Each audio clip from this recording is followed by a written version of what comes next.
At the end of the day, better that 5 should live, even if 1 must die. That's an example of consequentialist moral reasoning.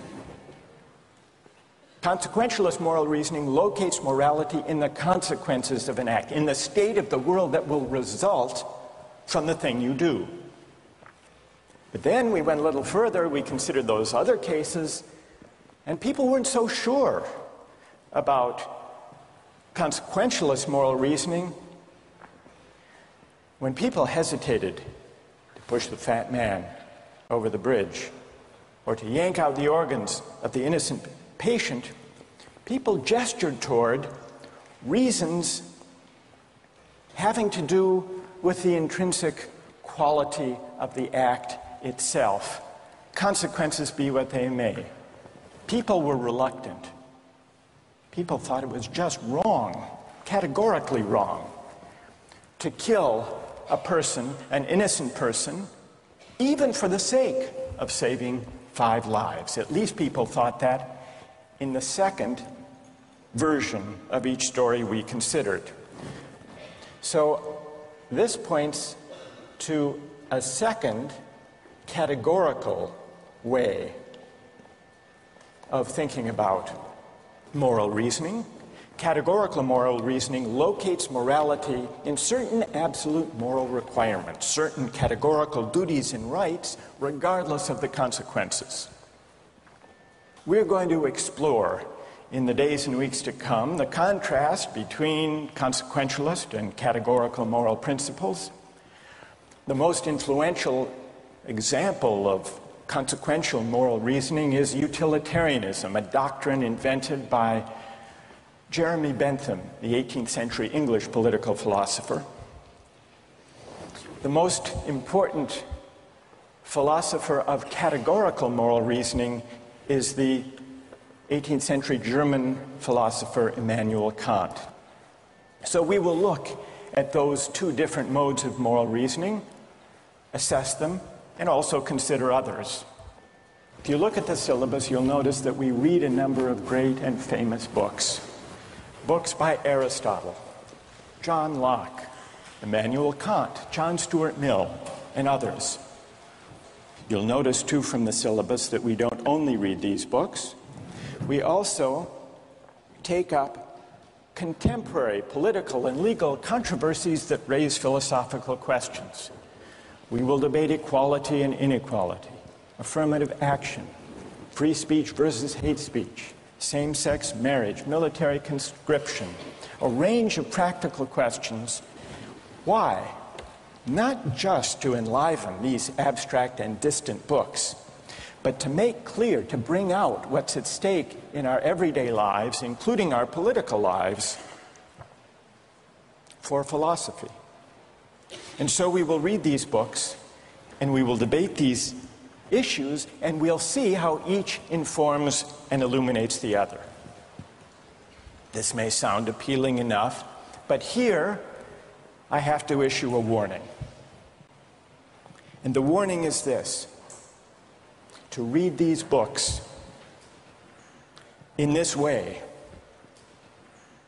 as an exercise in self-knowledge, to read them in this way carries certain risks.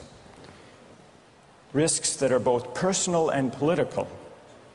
Risks that every student of political philosophy has known. These risks spring from the fact that philosophy teaches us and unsettles us by confronting us with what we already know. There's an irony. The difficulty of this course consists in the fact that it teaches what you already know. It works by taking what we know from familiar, unquestioned settings and making it strange. That's how those examples worked. The hypotheticals with which we began, with their mix of playfulness and sobriety. It's also how these philosophical books work. Philosophy estranges us from the familiar, not by supplying new information, but by inviting and provoking a new way of seeing But, and here's the risk, once the familiar turns strange, it's never quite the same again. Self-knowledge is like lost innocence. However unsettling you find it, it can never be unthought or unknown. What makes this enterprise difficult, but also riveting, is that moral and political philosophy is a story, and you don't know where the story will lead, but what you do know is that the story is about you. Those are the personal risks. Now what of the political risks? One way of introducing a course like this would be to promise you that by reading these books and debating these issues, you will become a better, more responsible citizen. You will examine the presuppositions of public policy. You will hone your political judgment. You will become a more effective participant in public affairs. But this would be a partial and misleading promise. Political philosophy, for the most part, hasn't worked that way.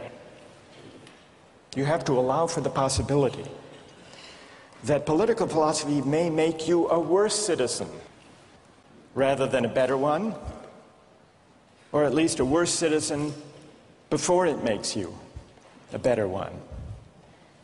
And that's because philosophy is a distancing, even debilitating activity. And you see this going back to Socrates. There's a dialogue, the Gorgias, in which one of Socrates' friends, Callicles, tries to talk him out of philosophizing. Callicles tells Socrates, philosophy is a pretty toy if one indulges in it with moderation at the right time of life. But if one pursues it further than one should, it is absolute ruin. Take my advice, Callicles says.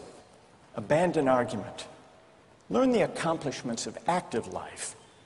Take for your models not those people who spend their time on these petty quibbles, but those who have a good livelihood and reputation and many other blessings. So Callicles is really saying to Socrates, quit philosophizing, get real, go to business school. And Callicles did have a point. He had a point because philosophy distances us from conventions, from established assumptions, and from settled beliefs. Those are the risks, personal and political. And in the face of these risks, there is a characteristic evasion. The name of the evasion is skepticism. It's the idea, well, it goes something like this. We didn't resolve once and for all either the cases or the principles we were arguing when we began. And if Aristotle and Locke and Kant and Mill haven't solved these questions after all of these years, who are we to think that we here in Sanders Theatre over the course of a semester can resolve them? And so maybe it's just a matter of each person having his or her own principles and there's nothing more to be said about it. No way of reasoning. That's the evasion of skepticism, to which I would offer the following reply. It's true, these questions have been debated for a very long time. But the very fact that they have recurred and persisted may suggest that though they're impossible in one sense, they're unavoidable in another. And the reason they're unavoidable, the reason they're inescapable, is that we live some answer to these questions every day. So skepticism, just throwing up your hands and giving up on moral reflection, is no solution. Immanuel Kant described very well the problem with skepticism when he wrote, "Skepticism is a resting place for human reason, where it can reflect upon its dogmatic wanderings, but it is no dwelling place for permanent settlement. Simply to acquiesce in skepticism," Kant wrote, "can never suffice to overcome the restlessness of reason." I've tried to suggest through these stories and these arguments some sense of the risks and temptations, of the perils and the possibilities, I would simply conclude by saying that the aim of this course is to awaken the restlessness of reason and to see where it might lead. Thank you very much.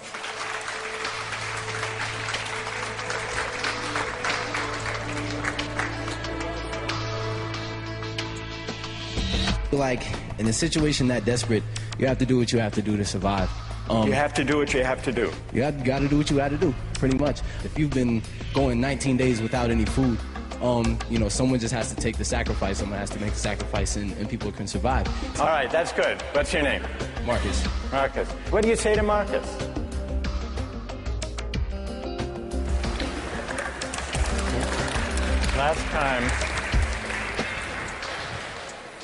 We started out last time with some stories, with some moral dilemmas about trolley cars and about doctors and healthy patients vulnerable to being victims of organ transplantation. We noticed two things about the arguments we had. One had to do with the way we were arguing. We began with our judgments in particular cases. We tried to articulate the reasons or the principles lying behind our judgments.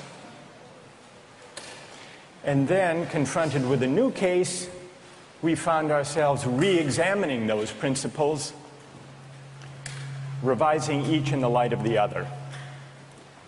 And we noticed the built-in pressure to try to bring into alignment our judgments about particular cases and the principles we would endorse on reflection. We also noticed something about the substance of the arguments that emerged from the discussion. We noticed that sometimes we were tempted to locate the morality of an act in the consequences, in the results, in the state of the world that it brought about. And we called this consequentialist moral reasoning. But we also noticed that in some cases, we weren't swayed only by the result. Sometimes, many of us felt that not just consequences, but also the intrinsic quality or character of the act matters morally. Some people argued that there are certain things that are just categorically wrong, even if they bring about a good result, even if they save 5 people at the cost of 1 life. So we contrasted consequentialist moral principles with categorical ones. Today, and in the next few days, we will begin to examine one of the most influential versions of consequentialist moral theory. And that's the philosophy of utilitarianism. Jeremy Bentham, the 18th century English political philosopher, gave the first clear systematic expression to the utilitarian